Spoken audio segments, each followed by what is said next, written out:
দর্শক, ইস্পাহানি মির্জাপুর চেয়া মুক্তবাক অনুষ্ঠানে আপনাদের সবাইকে স্বাগত জানাচ্ছি। শুরুতেই জানিয়ে দেব আজকের শিরোনামগুলো।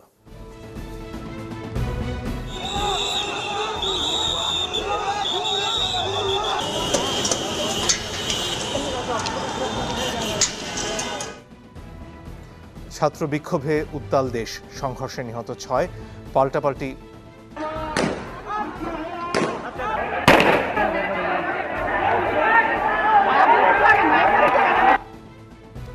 পাল্টাপাল্টি শোডাউনের পর থমথমে ঢাকা বিশ্ববিদ্যালয়।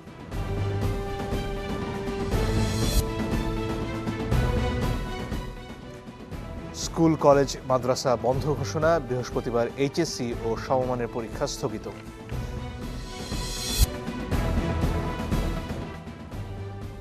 দলমত নির্বিশেষে সর্বোচ্চ সম্মান দিতে হবে মুক্তিযোদ্ধাদের, ফেলোশিপ অ্যাওয়ার্ডে প্রধানমন্ত্রী। লন্ডন থেকে তারেকের উস্কানিতে আন্দোলন, মন্তব্য কাদেরের, শিক্ষার্থীদের পাশে দাঁড়ানোর আহ্বান ফখরুলের। কোটা বাতিলের পক্ষে আয়মান সাদিকের স্ট্যাটাস, 10 মিনিট স্কুলের 5 কোটি টাকার বিনিয়োগ প্রস্তাব বাতিল।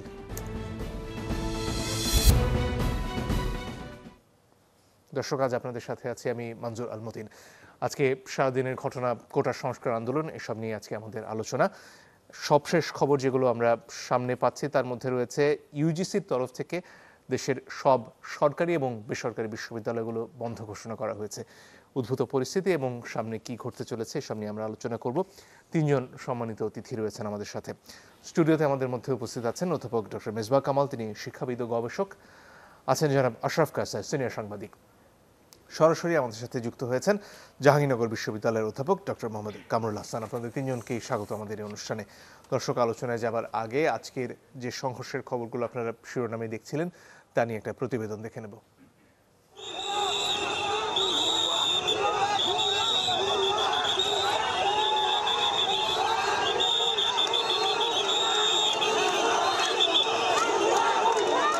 কোটা সংস্কারের দাবিতে চলমান কর্মসূচিতে সংঘর্ষের আরেকটি দিন।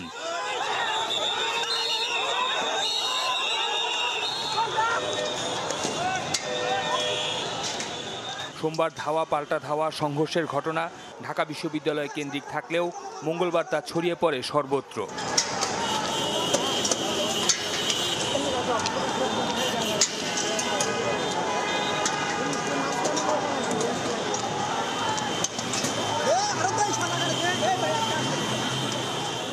সকাল থেকে রণক্ষেত্র, সায়েন্স ল্যাব মোড় থেকে ঢাকা কলেজের সামনের সড়কে।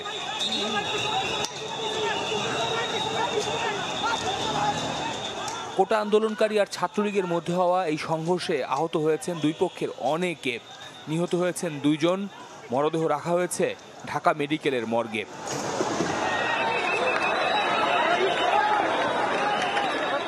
ঢাকার বাইরে সংঘর্ষে প্রাণ গেছে দেশের আরও কয়েক জেলায়।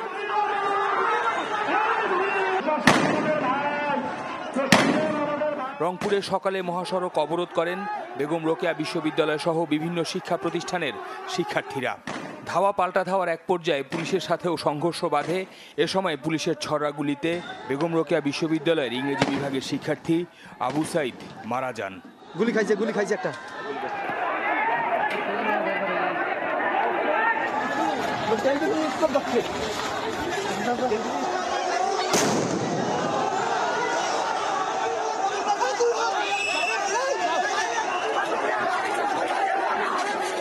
বন্দরনগরী চট্টগ্রামেও চলমান সংঘর্ষে মারা গেছে 3 জন। চট্টগ্রাম শহর ও আশপাশের এলাকায় পুলিশ, ছাত্রলীগ আর আন্দোলনকারী 3 পক্ষের এই সংঘর্ষ ছড়িয়ে পড়ে।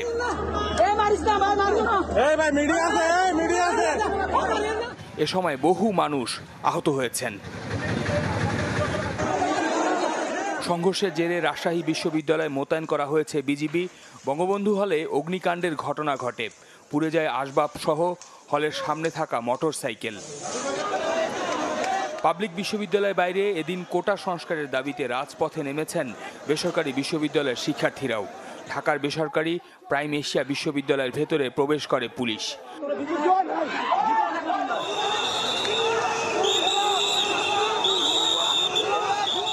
প্রগতি সরণি, উত্তরা, মহাখালী সহ রাজধানীর নানা জায়গায় বিক্ষোভ করেছেন শিক্ষার্থীরা।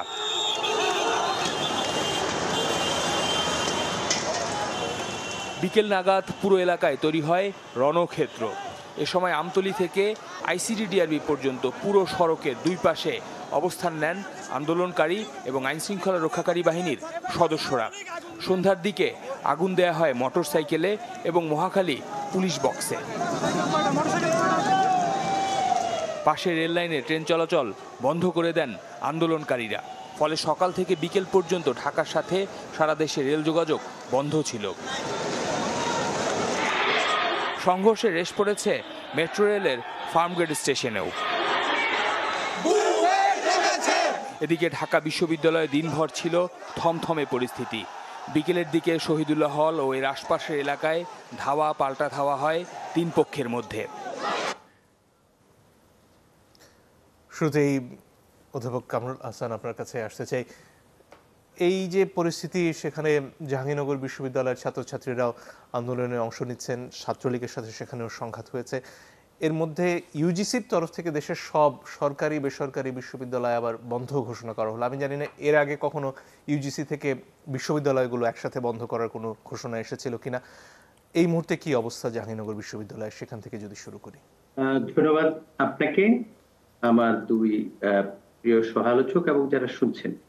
দেখুন, জাহাঙ্গীরনগর বিশ্ববিদ্যালয় সম্পর্কে আপনারা গণমাধ্যমের বরাতে, ইলেকট্রনিক প্রিন্ট মিডিয়ার বরাতে যা জেনেছেন তার চেয়েও একটু ভয়াবহ। এই জন্য আমি বলতে চাই, যেহেতু গত রাতে শিক্ষার্থীদের এক ধরনের আবেদনের প্রেক্ষিতে ক্যাম্পাসে অবস্থান করে বিধায় অন্য কয়েকজন সহকর্মী নিয়ে যাই। সেখানে গিয়ে যে অবস্থাটি হয় সেটা একটা দীর্ঘ নজিরবিহীন অভিজ্ঞতা বলতে পারেন। পুলিশের উপস্থিতিতে বহিরাগত সন্ত্রাসীরা, আশ্রয় প্রার্থনাকারী আন্দোলনকারী যারা উপাচার্যের বাসার সামনে অবস্থান করছিল, তাদের আক্রমণ করে। সেখানে অপরিচিত বলে শিক্ষকদেরকে আলাদা করতে পারেনি, কিন্তু চরম একটি অবস্থায় উপাচার্যের সাহায্য চাওয়া হয়েছে, প্রক্টরের সাহায্য চাওয়া হয়েছে আক্রমণের সময়। তারা তার মূল বাসভবনের ফটকটি খোলার পর্যন্ত উনি অনুকম্পা দেখাননি। এরা আমাদের সন্তানের মতো এবং আমরা তার সহকর্মী, তারা দেখেছেন আমরা এখানে আছি। আপনি নিজেও আক্রান্ত হয়েছিলেন? যে অবস্থা, আমি সেখানে ছিলাম, যেহেতু আমি জানি যে এই শিক্ষার্থীরা আসলে খুবই একটা আশ্রয় প্রার্থনা করেই ওখানে ছিল। আন্দোলনকারীরা আসলে একটা সমস্যায় পড়ে উপাচার্যের বাসভবনের ভিতরে অবস্থান নেয় এবং এক ধরনের নিরাপত্তা প্রত্যাশা করে। আমরা ওই অবস্থায় যখন দেখেছি যে প্রায় 5 শতাধিক পুলিশ আছে, সন্ত্রাসী বহিরাগতরা বাইরে আছে, আমরা সেখানে গেলাম যাতে বিশ্ববিদ্যালয়ে অন্তত প্রাণহানি না হয়। আমাদের রাজনীতি বা অন্য বিবেচনা পরে আসুক, অন্তত ক্যাজুয়ালিটি যেন না হয়, আমরা এক ধরনের সহায়তার জন্য গিয়েছিলাম। কিন্তু কোনো অবস্থাতেই উপাচার্য, প্রক্টর বা কাউকে আমরা রিচ করতে পারিনি যখন আক্রমণটা হয়। একটা কক্ষে অবস্থান করে আমরা 10-12 জন শিক্ষক, একজন নারী শিক্ষক আমাদের সাথে ছিল। একটা পর্যায়ে অন্ধকারে সেই ফটক ভেঙে যার আর পর নেই গালাগাল করে আঘাত করা শুরু করে। কিন্তু একটা পর্যায়ে আমাদের সিকিউরিটি এখানে অফিসার যিনি আছেন, তিনি অনুমান করেছেন এখানে শিক্ষক আছে, অনেক কষ্ট করে আমাদের উদ্ধার করেছেন, যেটাকে প্রাণে বাঁচা বলে। কিন্তু যে ইজ্জতটুকু উপাচার্যের বাসভবনের পাশে শিক্ষার্থী শিক্ষকরা গেলে যেটুকু নিরাপত্তা প্রয়োজন, তিনি শুধু ফটক লাগিয়ে নিজের যারা ছিল তারাই আসলে ভালো ছিল, আর বাকি বাইরে যারা ছিল সেটার অবস্থাটা আসলে আমি বলতে পারবো না, যেহেতু এটা পারফরমেটিভ এক্সপেরিয়েন্স, কাউকে বোঝানো যাবে।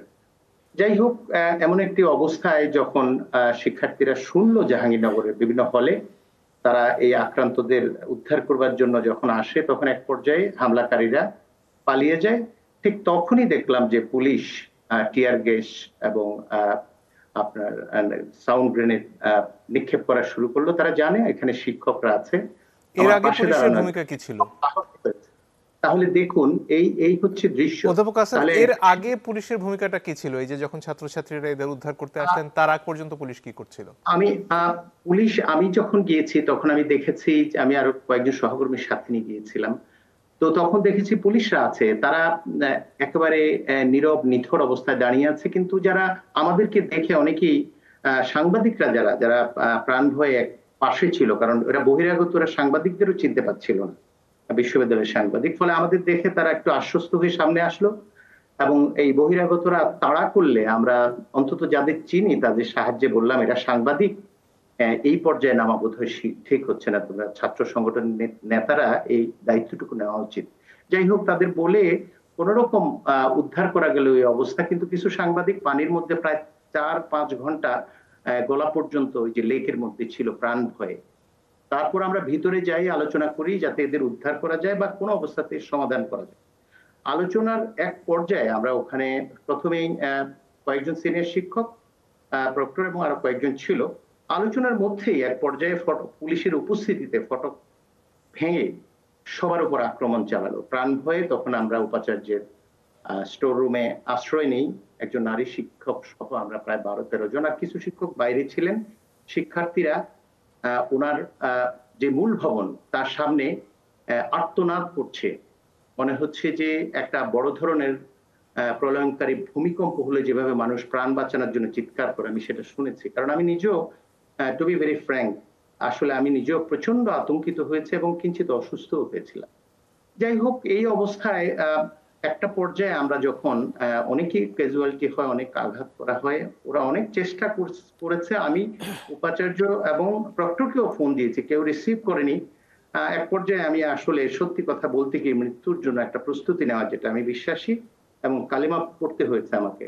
এটা আমি অত্যন্ত আবেগের কারণে এই জন্য বলছি, যে যাতে আমাদের পরিস্থিতিগুলো সবাই বোঝে। পরে যাই হোক, হল থেকে যখন শুনলো সবাই, আমরা যারা উদ্ধার করতে গিয়েছি তারাও বিপদগ্রস্ত, তখন তারা আসলে হামলাকারীরা, সন্ত্রাসীরা চলে যায়। এবং তার কিছুক্ষণ পরে পুলিশের মূর্তি একেবারেই ভিন্ন, এবং একজন শিক্ষক, আপনি জানেন এখন তার তিনি ইয়েতে আছেন, এবং প্রায় শতাধিক শিক্ষার্থী আহত হয়েছে এবং অনেকের অবস্থা খুবই খারাপ, এবং ওই শিক্ষক রক্তাক্ত হয়েছেন। আমি যেখানে ছিলাম, এখানে একজন শিক্ষার্থী প্রাণ বাঁচানোর জন্য আমাকে জড়িয়ে ধরলো। তাকে বারবার বলা হচ্ছে আমি শিক্ষক বলেছি, তারপরও তার রক্তে আমার পুরো জামাটি আসলে রঞ্জিত হয়। আমি একটু আবেগপ্রবণ হয়েছে এই জন্য, কারণ আমি তার দিকে তাকিয়ে আমার সন্তানের কথা মনে হয়েছে। কিন্তু উপাচার্যের বাসভবনের ভিতরে, যেখানে নিরাপদ ভেবে আমি নিজেও গিয়েছি, শিক্ষার্থীরাও গিয়েছে, সেখানে ফটকটি খোলার প্রয়োজন মনে করেনি।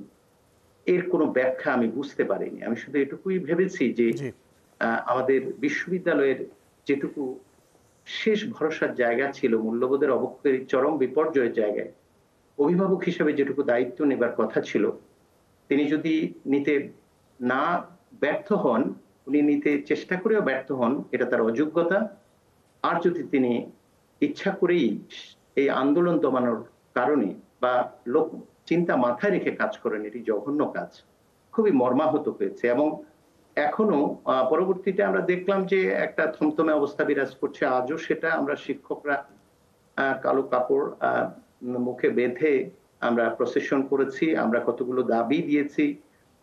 প্রথমত আমরা বলেছি বিশ্ববিদ্যালয়ের শিক্ষার্থীদের নিরাপত্তা নিশ্চিত করতে হবে, সিন্ডিকেট, জরুরি সিন্ডিকেটে এই বিষয়গুলো তারা সিদ্ধান্ত নিয়েছে, কিন্তু আমরা নানা মাধ্যমে শুনতে পেয়েছি যে বহিরাগতদের সাহায্য নিয়ে এই যে এখন যে ইউজিসির তরফ থেকে বিশ্ববিদ্যালয়, সব বিশ্ববিদ্যালয় একসাথে বন্ধ করার ঘোষণা দেওয়া হলো, এর আসলে কি প্রভাব জাহাঙ্গীরনগরে পড়ছে?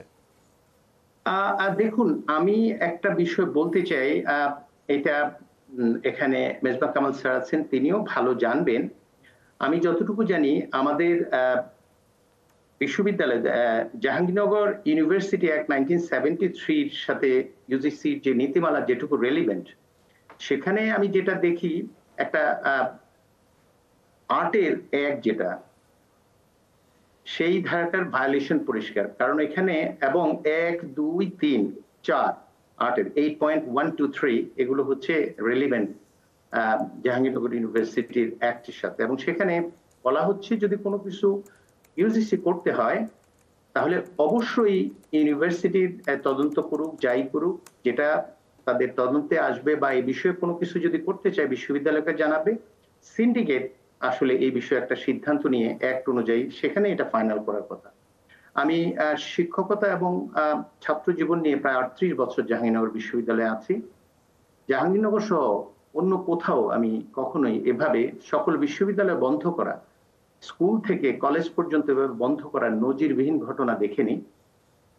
এবং এটা আমার মনে হচ্ছে যে ইউনিভার্সিটি যে আমাদের অ্যাক্টের যে ধারাগুলো আছে, বিশেষ করে 8-এর 1, 2, 3 এবং 4 যেটা, সেখানে বিশ্ববিদ্যালয়ের স্বায়ত্তশাসিত প্রতিষ্ঠানের এই আইনের সাথে যায় না। এবং একটা কথা এই ক্ষেত্রে যুক্ত করে শেষ করে দিই, সেটা হচ্ছে কখনো কখনো স্বায়ত্তশাসিত বিশ্ববিদ্যালয়গুলো, যেটা আমি নিজেও আপত্তি জানিয়েছি অনেকবার, যেমন করোনার সময় যখন অনলাইনে ইন্টারভিউ নিয়ে শিক্ষক নিয়োগ দেওয়ার চেষ্টা করা হয়েছে এবং অধিকাংশ ক্ষেত্রে দলীয় বিবেচনা এবং বিশেষ চিন্তা মাথায় রেখে, যে কারণে বিশ্ববিদ্যালয়গুলো এ পর্যায়ে এসেছে, তখন ইউজিসি থেকে একটা পরামর্শ দেওয়া হয়েছিল, নির্দেশনা, যে ওখানে একটা অর্ডিন্যান্স করে তারপর অনলাইনে ভাইবা নিয়ে এবং আরো কতগুলো ধাপ সংযুক্ত করে, demonstration class and stuff like that, সেগুলো করতে হবে। কিন্তু ওই সময়ের উপাচার্য সেটা মানেনি এবং এভাবেই নিয়োগ দিয়েছে। তাহলে ইউজিসির এর আগের যে নির্দেশনা, সেগুলো তো জাহাঙ্গীরনগর বিশ্ববিদ্যালয় মানেনি। ফলে আমি বিশ্বাস করি যে শিক্ষার্থীদের সরিয়ে দেওয়ার জন্য যদি ইউজিসির এই নিয়মটাকে রেফার করা হয়, তাহলে এক হচ্ছে 8-এর 1, 2, 3, 4-এর সাথে কনফ্লিক্ট করছে, আর দ্বিতীয়ত হচ্ছে জাহাঙ্গীরনগর বিশ্ববিদ্যালয়ের অতীতের যেই চর্চা ইউজিসির নির্দেশনা সংক্রান্ত, সেটার সাথেও এটা আসলে বেমিল দেখতে একটু অধ্যাপক মেজবাহ কামালের কাছ থেকে এই প্রসঙ্গে শুনতে চাই, এই যে সব বিশ্ববিদ্যালয় একসাথে বন্ধ করার ঘোষণা বা কোনো একটি বিশ্ববিদ্যালয় বন্ধ করার ঘোষণা কি আসলে ইউজিসি এর আগে কখনো এভাবে দিয়েছে কিনা আপনার অভিজ্ঞতা? এবং ইউজিসির যে অধ্যাদেশ সেটি দেখছিলাম, বিশ্ববিদ্যালয়গুলো আইন দেখছিলাম, কোথাও কি এমন কোনো সুযোগ রয়েছে কিনা?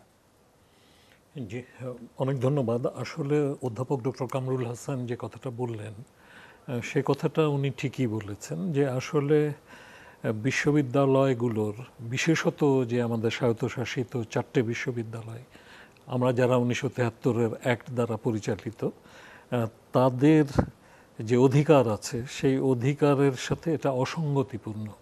হ্যাঁ, এবং এভাবে বিশ্ববিদ্যালয় বন্ধ আসলে ইউজিসি আগে কখনো করেছে বলে আমার জানা নাই।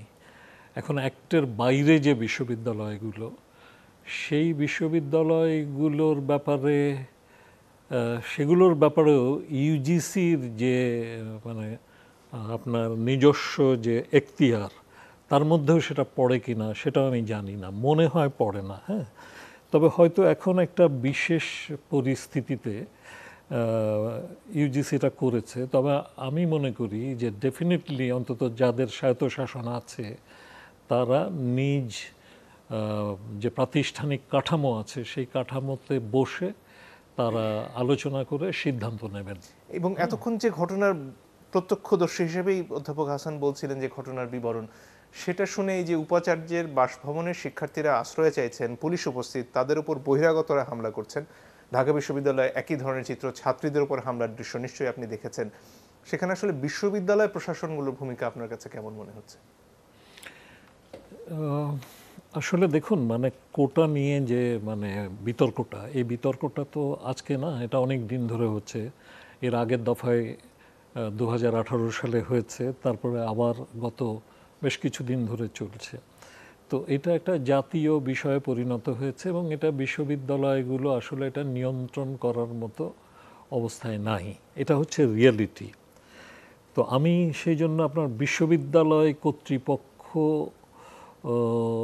কি করার ছিল, নিশ্চয়ই করার ছিল, কিন্তু কতটুকু তারা নিয়ন্ত্রণ করার ক্ষমতা রাখতেন তা আমি জানি না। তবে কালকে যে জাহাঙ্গীরনগর বিশ্ববিদ্যালয়ের ঘটনা অধ্যাপক কামরুলের কাছে শুনলাম, তা যদি সঠিক হয়ে থাকে তাহলে আপনার এটা কাঙ্ক্ষিত নয় যে আসলে যখন ছাত্ররা, শিক্ষক, সহকর্মীরা বিপদের মুখে আছেন, তখন নিঃসন্দেহে আপনার তাদের জন্য মানে আপনার আশ্রয়ের জায়গাটা উন্মুক্ত হওয়া উচিত ছিল। সেটা কেন হয়নি সেটা নিশ্চয়ই ভাইস চ্যান্সেলর জবাব দেবেন। কিন্তু আমি যেটা মনে করি, আমি একটু এই প্রসঙ্গটা ধরে আমি আর একটু বৃহত্তর অর্থে কথা বলতে চাই।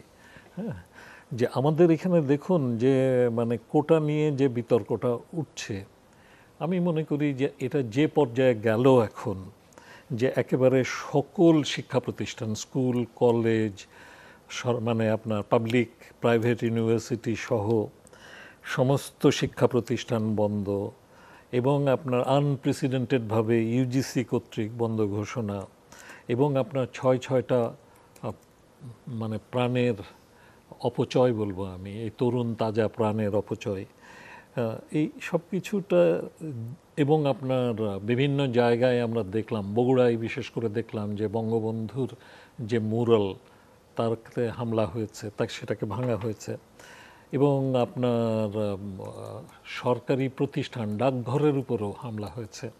এগুলো কোনোটাই কিন্তু কাঙ্ক্ষিত নয়। আসলে এই পরিস্থিতিটা এত দূর পর্যন্ত যাওয়ার কোনো দরকারই ছিল না।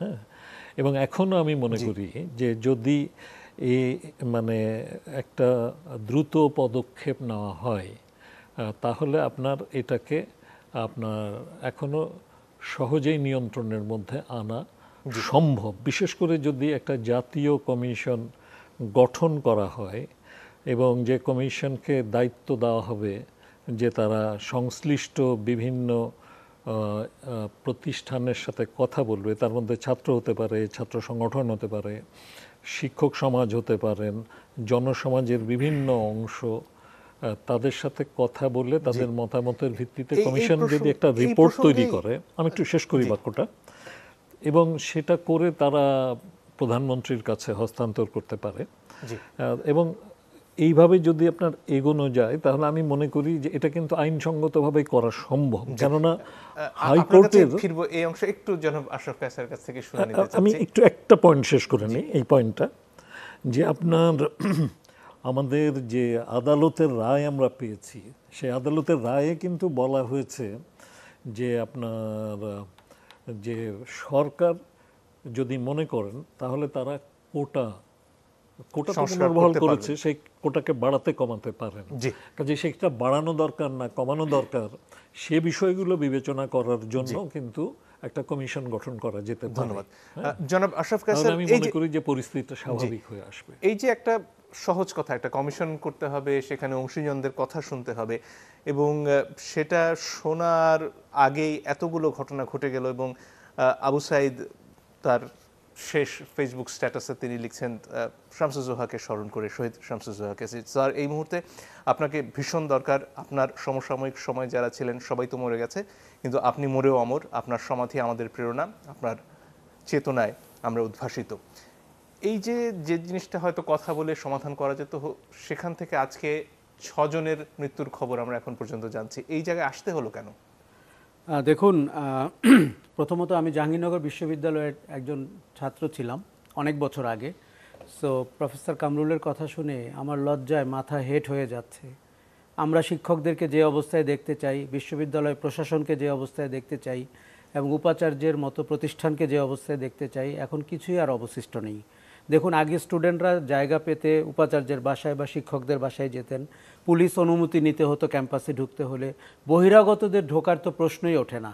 সেখানে আজকে বহিরাগতরা এবং পুলিশ একসাথে দাঁড়িয়ে থাকছেন এবং সাধারণ শিক্ষার্থীদের উপর আক্রমণ করছেন এবং উপাচার্য তার বাসায় ঢুকতে দিচ্ছেন না এবং কিছু সরকার সমর্থক শিক্ষকরা সেটিকেও প্রশ্রয় দিচ্ছেন। এই যদি হয়, শুধু যে জাহাঙ্গীরনগরের অবস্থা তা কিন্তু না, ঢাকা বিশ্ববিদ্যালয় ও দেশের অন্যান্য বিশ্ববিদ্যালয়ের একই অবস্থা।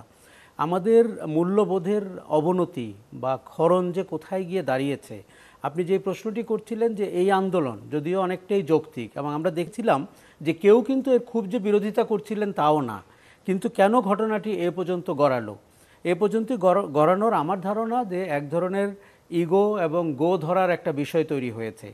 আপনি দেখুন, একেবারে সাম্প্রতিক সমস্যাটি শুরু হয়েছে মাননীয় প্রধানমন্ত্রীর প্রেস কনফারেন্সে বক্তৃতা থেকে এবং সেখান থেকেই রাতের বেলা আমরা ক্যাম্পাসে দেখেছি।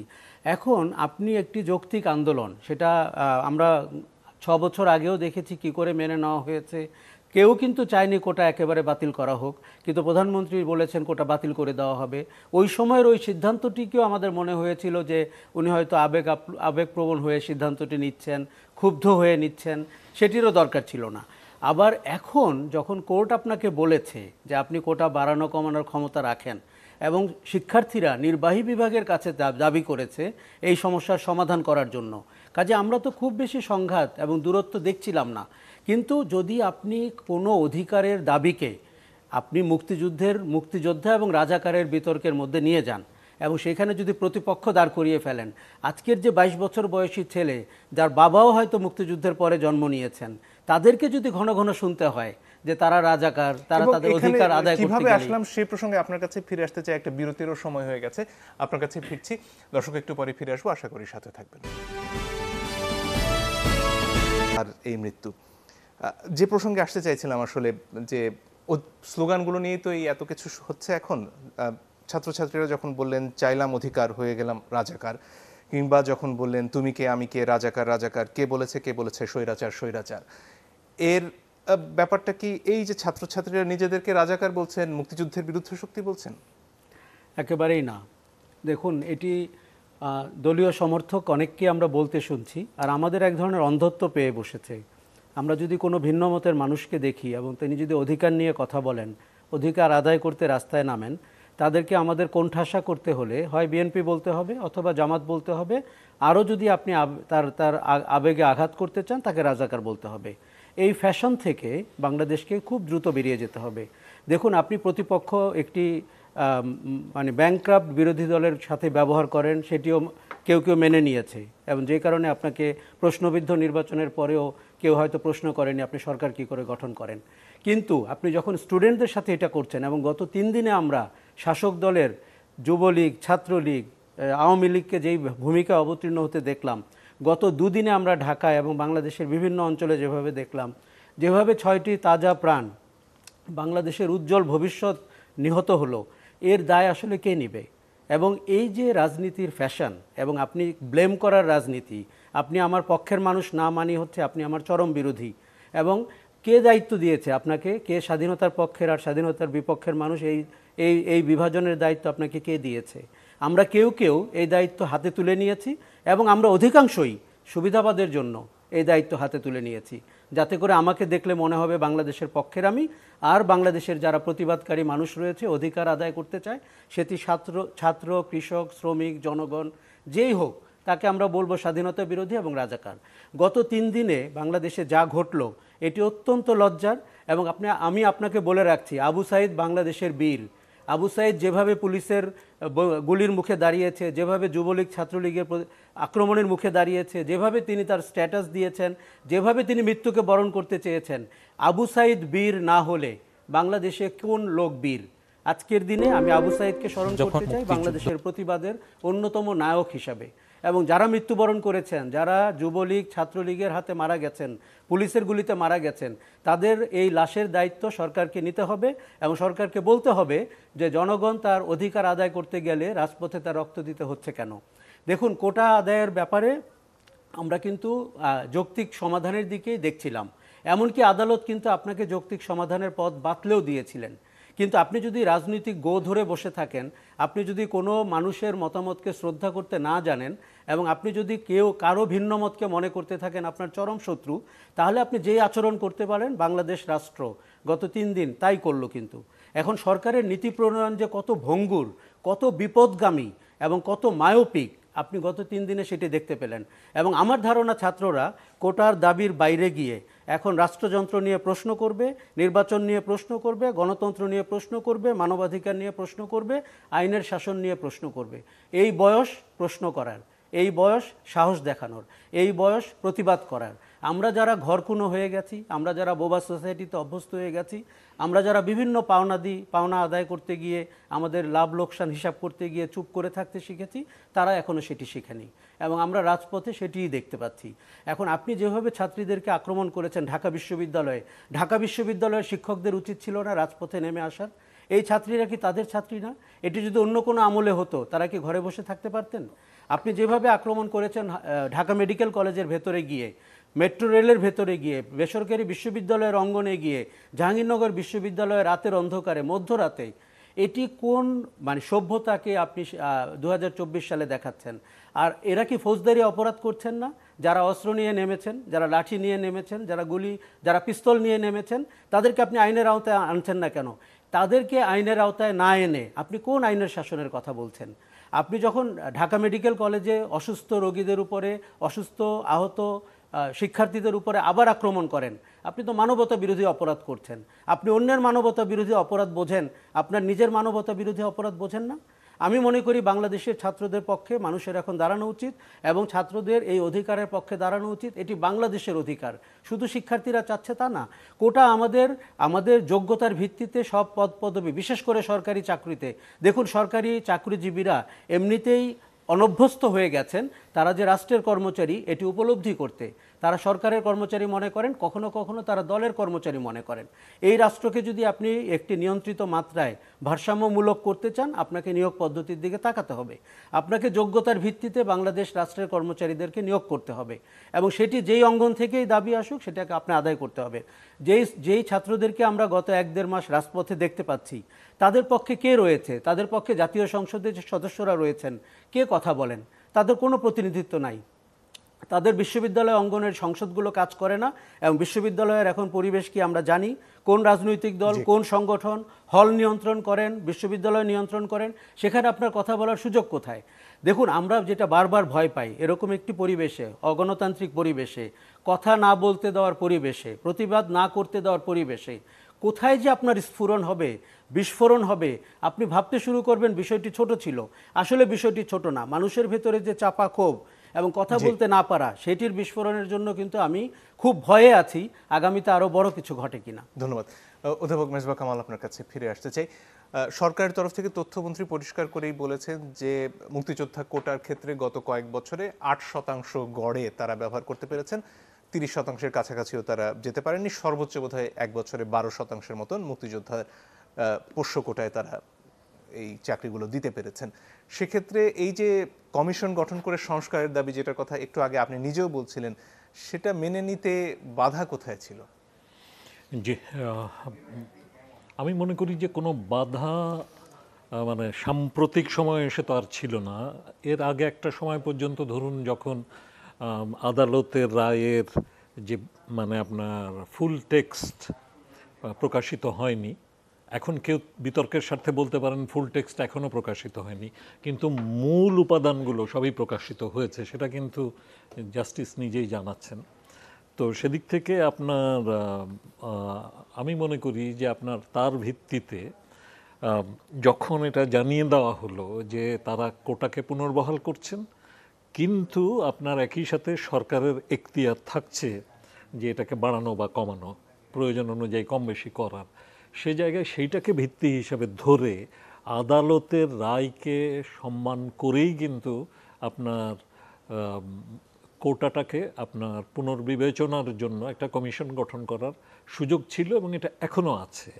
হ্যাঁ, এবং আমি এখানে একটা কথা বলতে চাই যে দেখুন, বাংলাদেশে কোটা ব্যবস্থা এটা কিন্তু কোনো কম্প্রিহেন্সিভ পরিকল্পনার অধীনে গড়ে ওঠেনি। এটা বিভিন্ন সরকারের আমলে, বঙ্গবন্ধু সরকারের আমল থেকে শুরু করে যখন যে প্রয়োজনটা অনুভূত হয়েছে সেই অনুযায়ী নেওয়া হয়েছে। বঙ্গবন্ধু স্বাধীনতার ঠিক পরে পরে তখন আপনার মুক্তিযোদ্ধারা তো খুবই চরম খারাপ অবস্থা এবং সদ্য স্বাধীন দেশের জন্য এত ত্যাগ করে তারা এসছেন। আর বঙ্গবন্ধু নতুন দেশে স্বাভাবিকভাবেই মুক্তিযুদ্ধের চেতনায় উদ্বুদ্ধদের নিয়ে সরকার পরিচালনার কর্মী বাহিনী গড়ে তুলতে চেয়েছেন, কাজে তিনি 30% কোটা মুক্তিযোদ্ধাদের জন্য রেখেছিলেন। তো পরবর্তীকালে বিভিন্ন সময়ে বিভিন্ন কোটা এসছে, যে সরকার যেটাকে প্রয়োজন মনে করেছে, যে সরকার যে কোটাকে প্রয়োজনীয় মনে করেনি, যেমন জিয়া সরকার, হ্যাঁ, বা এরশাদ সরকার, তারা আপনার মুক্তিযোদ্ধা কোটাকে কার্যকর করেনি, তারা এটাকে আর কার্যকর করেনি। কিন্তু মানে এইভাবে একের পর এক বিভিন্ন সময়ে বিভিন্ন কোটা সংযোজিত হতে হতে এটা এমন একটা জায়গায় চলে গেছে যে সাধারণ ছাত্ররা মনে করছে যে তারা আপনার বৈষম্যের শিকার হচ্ছে। তো এরকম একটা অবস্থায় এসে কোটাটাকে রিভিউ করা সেটা খুব জরুরি। আমি খুব স্পষ্ট করে বলি, আমি কিন্তু সবসময় কোটাকে সমর্থন করি এবং আমি এই কারণেই মনে করি যে যেহেতু অনগ্রসর জনসমাজ আমাদের এখানে আছে, সেই জনসমাজকে যেন সমান্তালে এগিয়ে আসতে পারে জনগোষ্ঠীগুলো, তাদের জন্য কোটা দরকার। ছাত্রছাত্রীদের অবস্থা না, তারা তো সংস্কারের কথাই না, বলছে। সেটাই আর কি। কাজে আপনার প্রথম দিকে যে কনফিউশনটা ছিল, বা আমি মনে করি যারা কোটা দাবি করেছেন তারা হয়তো অনেকেই বা তাদের একাংশ স্পষ্ট ছিলেন না, যেন এটা কোটা বিরোধী বলে একটা অভিধা পাচ্ছিল। কিন্তু এবার কিন্তু বিষয়টা কোটা সংস্কারের বিষয়ে এসছে। তো কোটা তুলে দেওয়ার কথা তো আর থাকছে না, কোটা থাকবে, কিন্তু কোটাটাকে সংস্কার করতে হবে। আমি মনে করি অবশ্যই কোটা সংস্কার হওয়া উচিত। এবং আপনি যে প্রশ্নটা করলেন যে মুক্তিযোদ্ধার কোটা 30% থাকার পরেও কিন্তু কার্যত ধরেন আপনি গড়ে 7-8% উপরে কিন্তু কোনো বছরই কার্যকর হয় নাই। আর তাছাড়া এটাও তো বিধান করে দেওয়া হয়েছিল যে মুক্তি মানে কোনো কোটার ক্ষেত্রে যদি আসন খালি থাকে তাহলে আপনার মেধার ভিত্তিতে সেটা পূরণ করা অন্য জায়গা থেকে বা যেটাকে আমরা মেধা বলছি সেই সাধারণ তালিকা থেকে সেটা পূরণ করা যাবে। কাজেই আপনার যেহেতু আপনার আমাদের মুক্তিযোদ্ধা পোষ্যদের ক্ষেত্রে কোটা 10%-এর উপরে পৌঁছাচ্ছে না, হ্যাঁ, তো সেইখানে আপনার এই কোটাকে 10 বা 15%-এ নামিয়ে এনে, হ্যাঁ, আরও যেগুলো জরুরি দরকার যেমন আদিবাসী, প্রতিবন্ধী, নারী কিন্তু খুব ইম্পর্টেন্ট আমি বলি, কারণ আমি আপনার বিসিএস পরীক্ষার কোনো বোর্ডে যাই, আমি একটা কথা বলে নিই, আমি দেখেছি যে 18 সালের পরে আপনার নারী যারা বিসিএস আপনার কৃতকার্য হচ্ছেন তাদের সংখ্যা ড্রাস্টিক্যালি কমে গেছে প্রায় আপনার। তো এই জন্য আপনার মানে নারীদেরও কোটা দরকার। তো এরকম আপনার দলিত জনগোষ্ঠী, চা জনগোষ্ঠী, প্রধানমন্ত্রী যখন বলেন যে তাদের 18 সালের আন্দোলনের পরিপ্রেক্ষিতে একরকম রাগ করেই এই সব কোটা একসাথে বাতিল করা হয়েছিল, তখন আসলে রাষ্ট্র ব্যবস্থা বা সরকার পরিচালনায় যে যৌক্তিক বিবেচনা থাকার কথা, সেখানে কি ঘাটতি দেখেন আপনি? শোনেন, এই ব্যাপারে কিন্তু দুই রকমের তথ্য আছে। মানে প্রধানমন্ত্রী সম্ভবত আপনার এই যে ক্ষুদ্র নৃগোষ্ঠী কোটা এবং যে প্রতিবন্ধী কোটা সেটাকে রাখার কথা বলেছিলেন, কিন্তু তার চিফ সেক্রেটারি তিনি যখন আপনার মানে এ ব্যাপারে প্রজ্ঞাপন জারি করলেন তখন দেখা গেল যে আপনার সেখানে সব কোটা বাতিল হয়ে গেছে। তো এখানে একটা কনফিউশনের জায়গা আছে। নজরে আসলো তখন কি পাল্টানোর সুযোগ ছিল না? তাহলে ছিল, নিশ্চয়ই ছিল, পাল্টানো উচিত ছিল। আমি আসলে মনে করি যে আপনার সবচেয়ে ভালো হতো আজকে যে কমিশনের কথাটা আসছে, একটা কমিশন গঠন করে একটা পর্যালোচনা করে আপনার কোটা ব্যবস্থা থাকতে হবে, কিন্তু সেটা কতটুকু থাকবে, কোন ক্ষেত্রে কতটুকু থাকবে সেইটা নির্ধারণ করে আপনার যে আপনার একটা বিধান, একটা রিপোর্ট তৈরি করা, এবং সেই রিপোর্ট আপনার পরে সরকারিভাবে এটাকে আইনে পরিণত করা যেতে পারে, এটা পার্লামেন্টে আলোচনা হতে পারে, হ্যাঁ। এবং এমনকি আপনার এইটা আমি মনে করি যে নতুন কোনো কোটা ব্যবস্থা হলেও সেটা 10 বছরের জন্য ম্যাক্সিমাম হওয়া উচিত, কারণ এর মধ্যে পরিস্থিতি পরিবর্তিত হলে সেইটা আপনার তখন আবার পরিবর্তন করার দরকার হতে পারে, কোনো কোনো কোটা তুলে দেওয়ার দরকার হতে পারে। তবে একটা কথা ঠিক, কিন্তু দেখুন যে এই যে স্লোগানটা এসছে, আমরা নই মানে আমরা, এই যে আপনার রাজাকার নিয়ে আর কি, যে তুমি কে আমি কে রাজাকার, এর পরের অংশটুকু কিন্তু স্পষ্টভাবে শোনাও যায়নি, হয়তো প্রচারিতও হয়নি। এমনটা হয়েছে যে সরকারের তরফ থেকে শুধু প্রথম অংশটাই বেছে নেওয়া হয়েছে, পরের অংশটা বলা হয়নি। হয়তো হতে পারে, কিন্তু আমি মনে করি যে যারা স্লোগানটা নির্বাচন করেছেন বা এখানে মানে আসলে কোনো যূথবদ্ধ কমান্ড আছে কিনা আমি জানি না, মানে এখানে স্লোগানটা স্পষ্ট করে হওয়া উচিত ছিল যে আমরা নই রাজাকার, কোটা সংস্কার আমার অধিকার। এরকম যদি হতো তাহলে হয়তো কনফিউশনের সুযোগ থাকতো না। এই বিষয়ে কোনো সন্দেহ থাকে যে তারা আসলে নিজেদের রাজাকার বলছেন না?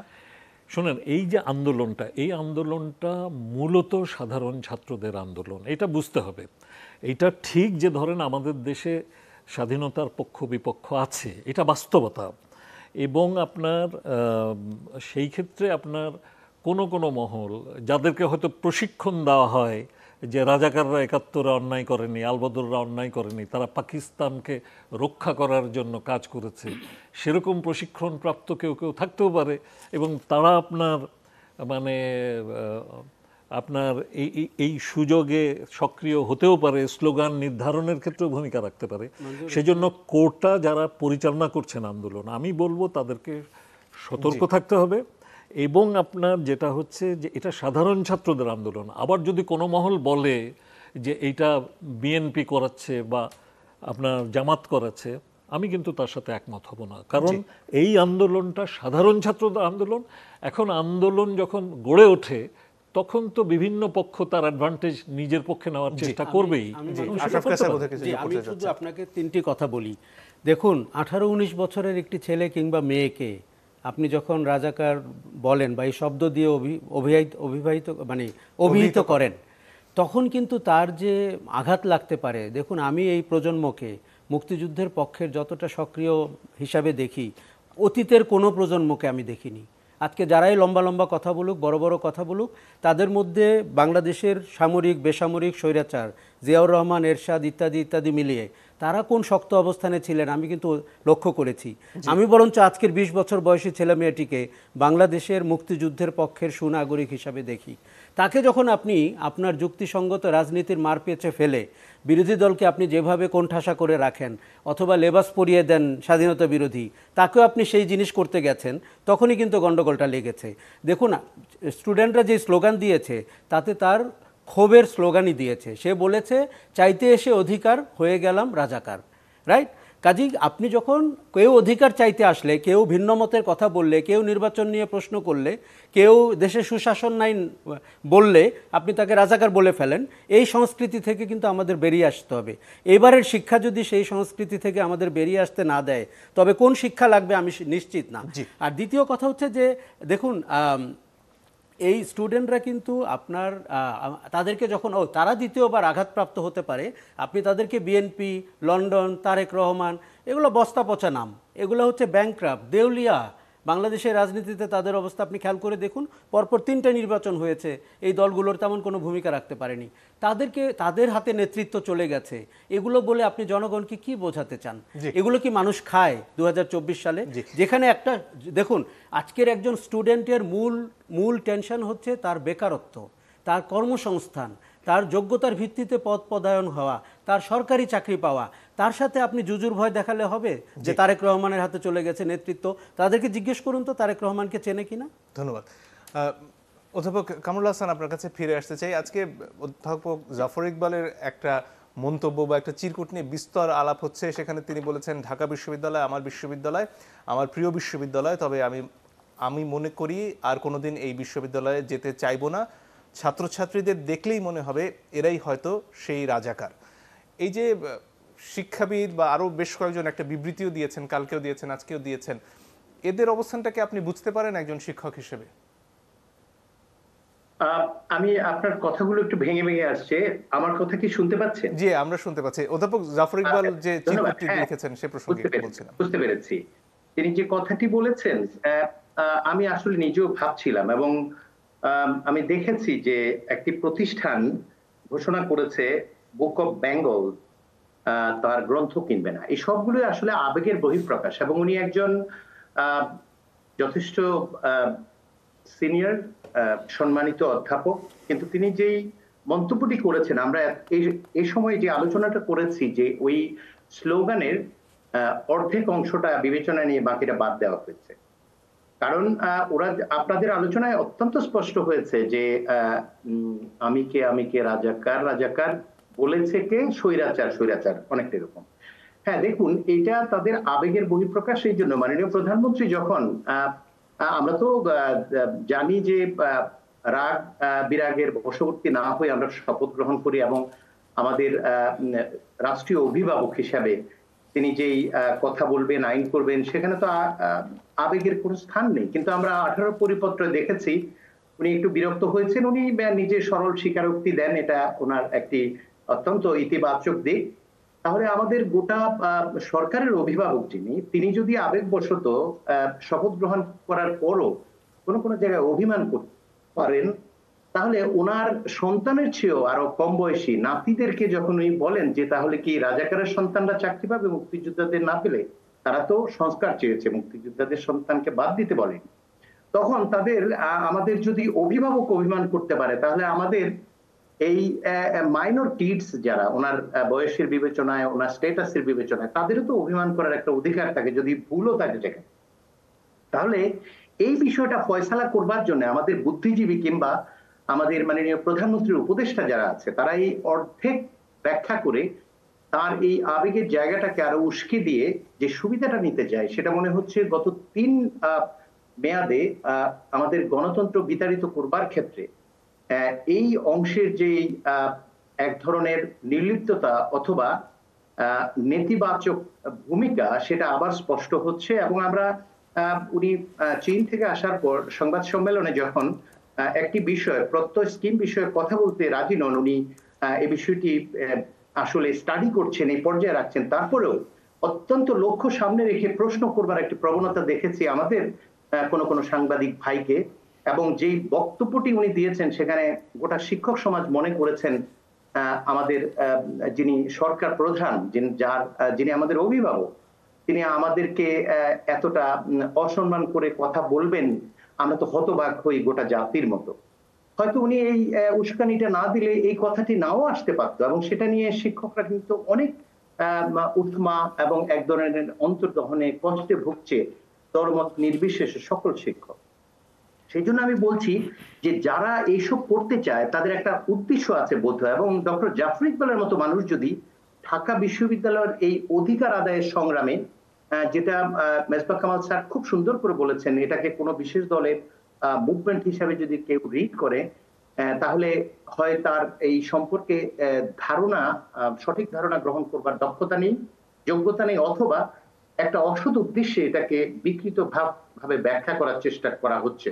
এবং আমি মনে করি যারা এটাকে অর্ধেক ব্যাখ্যা করে আমাদের সরকার প্রধানের এই আবেগের জায়গাটাকে উস্কে দিতে চায়, তারা মূলত এই বেনজির আজিজ কিংবা সরকারেরই দায়, সরকারের প্রধান হিসেবে উনি দায় এড়াতে পারেন না যে এই অগ্রহণযোগ্য একতরফা নির্বাচনগুলোর মাধ্যমে ওনারা যে আমাদের পুলিশ ভাইদের বা প্রশাসনের লোকজনকে সম্পৃক্ত করে এমন একটি জায়গায় নিয়ে এসছেন যে পয়েন্ট অফ নো রিটার্ন, অর্থাৎ মূল্যবোধ, সার্ভিস কোনোটাতেই তারা নেই।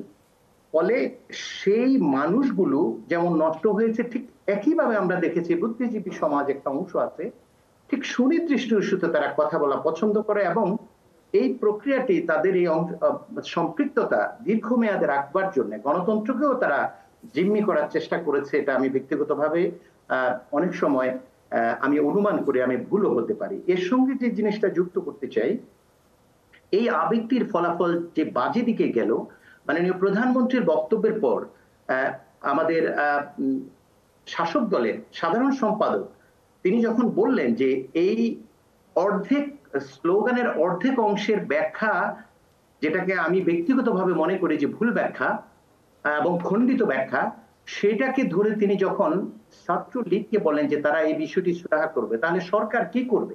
আমাদের ট্যাক্সের টাকায় যাদেরকে আমরা এইভাবে আমরা সরকারে রেখেছি, ধরুন নির্বাচনের বিষয়টা প্রশ্নবিদ্ধ, তাহলে ছাত্রলীগের কাজ, তারাও তো আমাদের সন্তান।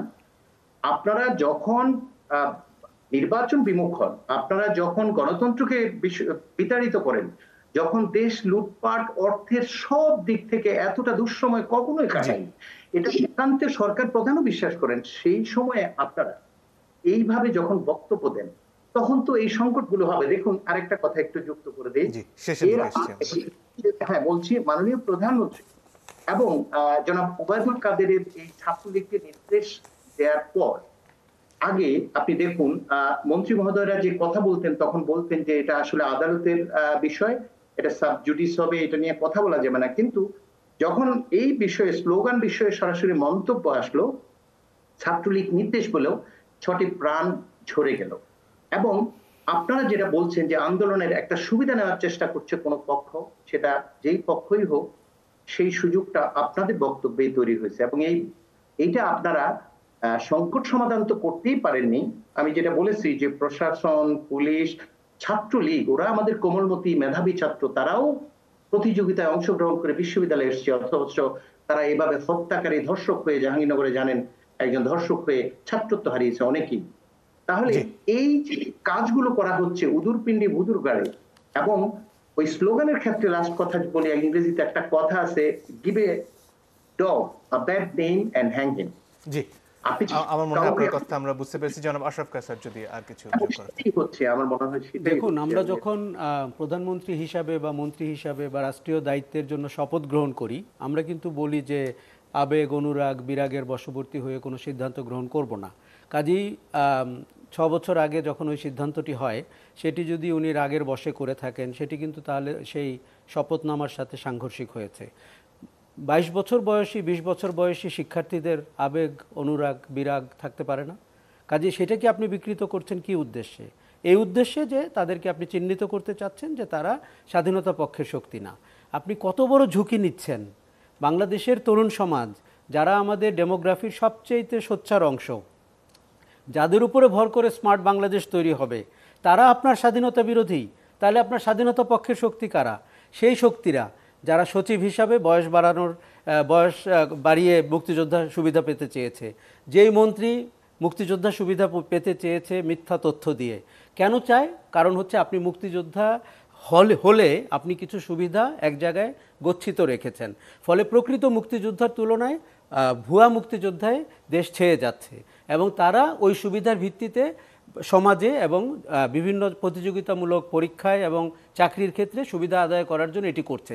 যে কোনো ভালো সরকারের ওই সুবিধাটি তো বন্ধ করে দেওয়া উচিত, যেই সুবিধা থেকে আপনার অনিয়ম, দুর্নীতি এবং স্বেচ্ছাচার তৈরি হয়।